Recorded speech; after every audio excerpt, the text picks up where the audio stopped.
কিন্তু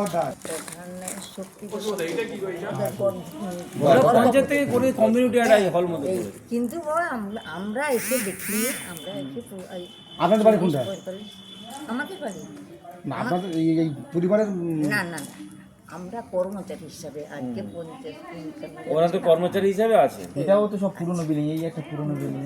না এই রাজবাড়ি পাশে ভাড়া দিচ্ছে, তারপর বিক্রি করে দিচ্ছে। এটাও বেশ পুরনো। এটা আমাদের বাড়ি, এটাও ছিল রাজার কর্মচারী। রাজারা থাকতো, এখন তার দারোয়ানরা এই বাড়িতে থাকতো। তখন তার দারোয়ান এই বাড়ি থাকেন? হ্যাঁ। আপনার ছেলে পুলে ঢাকা? আপনার ছেলে মানে ছেলে, আমার ছেলে একজন ছেলে ওই রাজবাড়িতেই কাজ করে। আচ্ছা আচ্ছা, রাজবাড়ি দেখতে গিয়েছি। হ্যাঁ হ্যাঁ হ্যাঁ, ওই যে বড় বাড়িটা, এই যে ঢুকতে সিঁড়ি উঠতে বড় বাড়িটা বসেছিলেন? যে থাকে। আচ্ছা আচ্ছা, এই ঘরটা মানে এই জায়গাটা আপনার? না না, এই সব রাজ পরিবারের এমনি থাকতে দিয়েছিল, বংশ পরম্পরা আছে। ওরা নিজেরাই। এখন যে রানীমারা আছে উনি বললো যে তুমি একটু বাড়ি করে তুলে, আমি আর বেশি যাবো নি, আমার তো একমাত্র ছেলে। আপনার বাড়ি কোথায়?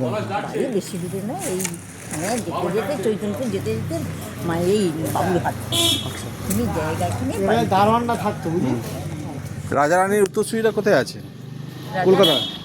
তাদের ওই বাড়িতে আছে। না না, উত্তরসূরি মানে এখন যারা বংশধর আছে। বংশধর আছে তারা কোথায় থাকে সব? ওইখানে তো এখানে কন্টিনিউ থাকেন তারা? না না, ওই উপরে ওরা থাকে। না না, আমি ওরা কলকাতা নাকি থাকে? কলকাতা? হ্যাঁ কলকাতায় থাকে। এখানে মাঝে মাঝে আসেন?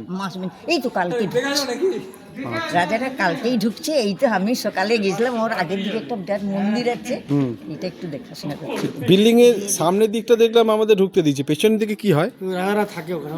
পিছন দিকে এটা সামনেটা, পিছন দিকে বিরাট এরিয়া, মন্দির টন্দির, পুকুর টুকুর অনেক আছে।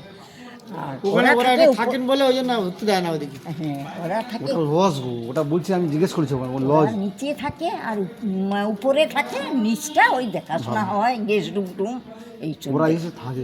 মানে ওদের এখনো ওদের ইয়ে আছে, মানে এরা পুরো রাজনৈতিক নিয়ে নেয়, আপনার কি নাম? মানে সরকার নানাটা করতে পারে না। গঙ্গা? পন্ডা পন্ডা পুজো করবেন না?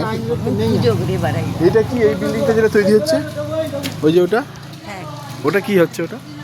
ওই উপরে ছিল, ছাদ ছিল, ওর উপরে ওরা সে তখন রাজাদের মানে ব্যাপার, ওইখানে উঠিয়ে জেলখানা নাকি ওটা?